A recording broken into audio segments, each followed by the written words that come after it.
So the general rule for solubility is that like dissolves like. We want to look for similarities, including the types of intermolecular forces. But we also look at the size of the molecule as well. So, general rule of thumb, if it's ionic, it will dissolve in water. So we have sodium nitrate, we know that's ionic. We have potassium bromide, that's ionic because it has a metal and a non-metal. So, yes, soluble in water for both of these examples.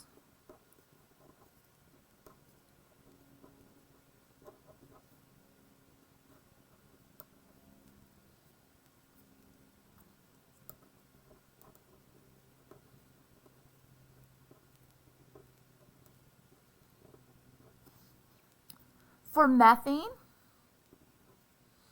we can draw it out, or by the fact that it's just carbon and hydrogen, we might start feeling comfortable just classifying this as nonpolar. Water is a polar molecule. So nonpolar and polar, well, they don't like to mix. So methane is not water soluble.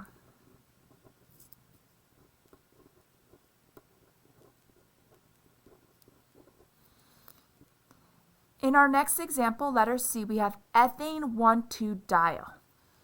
You're going to get into some of the more advanced nomenclature in your organic course. But anything that ends in OL means that there's a hydroxyl group, it's an alcohol. And then the di means 2. So when we draw this out, we want to include hydroxyl groups on both carbon atoms. Again, this is just to show it to you. You don't have to know how to interpret this name. I'm going to complete the octet with some hydrogens here. And that's the molecule. What is going on with this molecule? Well, it's got OH groups, which means it can participate in hydrogen bonding. Those OH groups also make it polar.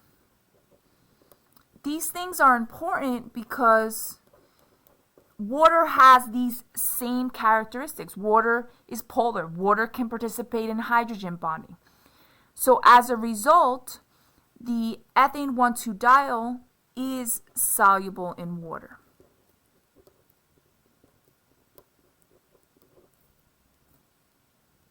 Put yes here. Yes, it's soluble in water. All right, the next compound kind of looks like ammonia,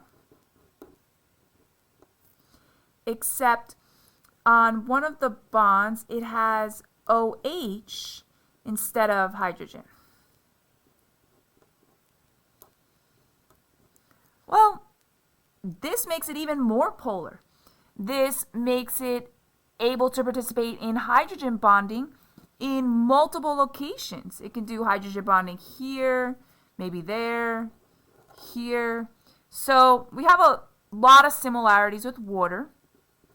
And so we're going to say that this compound is soluble in water. For our last example, we have hexane. It's a compound with 6 carbon atoms and a bunch of hydrogens to fill out the octet. Nothing very interesting there. This is nonpolar, and it's not the biggest compound, but it's large compared to water.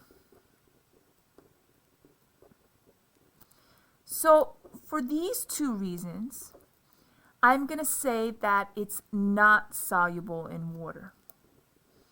It's very different from water, so it's going to be resistant to dissolving in water. Rather, it would form layers. In our last example, we were asked if something was soluble in water. They could have also asked if the given compound would have formed a homogeneous solution with water. Will it mix well? Will it play nice with water? Here, we're asked to consider different combinations. So in our first example, we have benzene, which is nonpolar. And we could draw that if we want, but we don't even really need to spend our time doing that. It just has carbon and it just has hydrogen, so we know it's going to be nonpolar. Same thing with the hexane. The other thing that we notice is that they both have 6 carbons, so the sizes are comparable. As a result of that, we can safely predict that benzene and hexane do form a homogeneous solution. They have enough in common.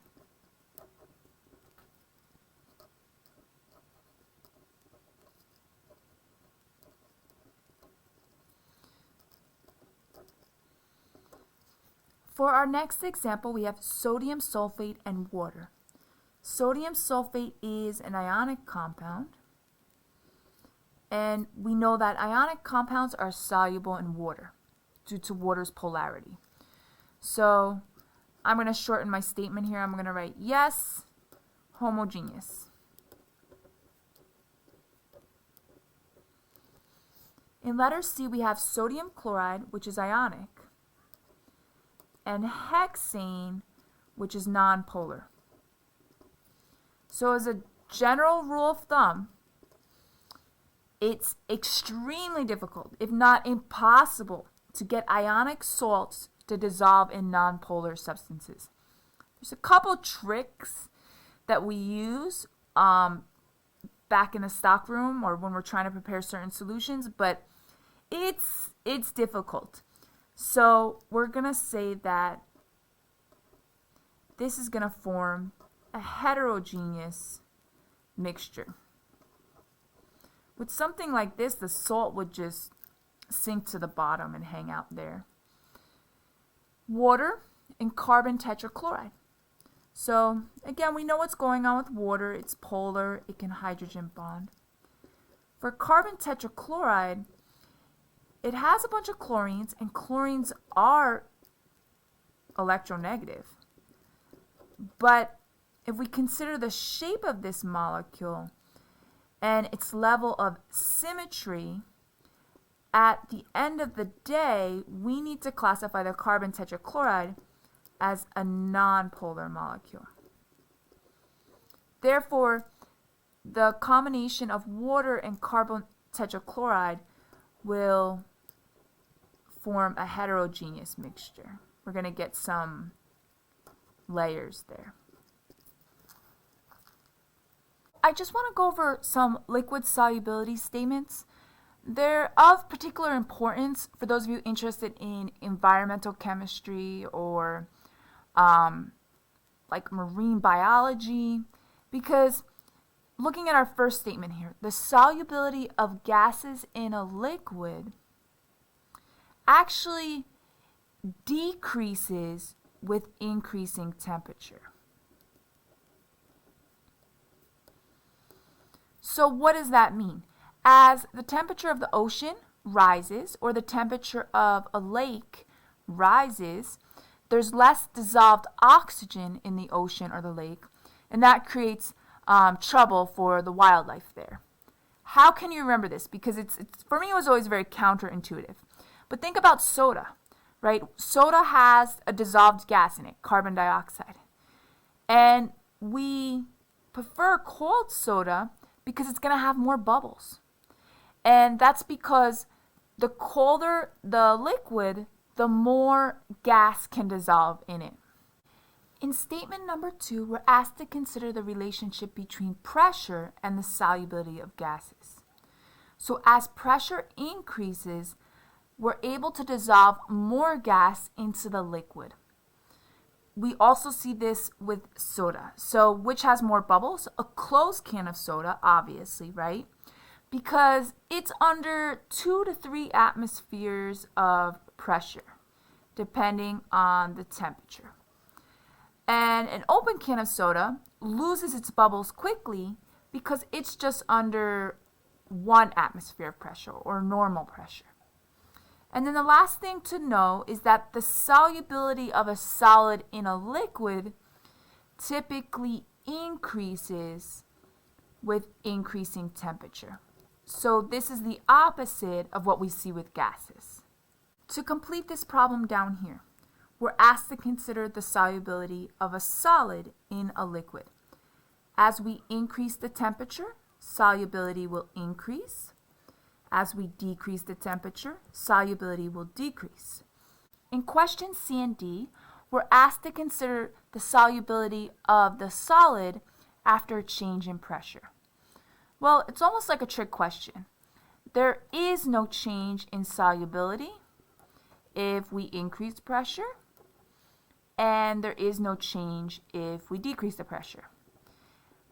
The only exception to this is extreme pressure changes that you might see at the core of the earth, things that geologists study.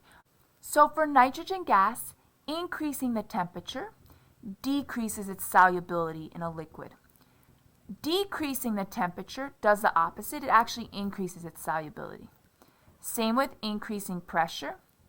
Decreasing the pressure allows the gas to escape, so its solubility will then decrease.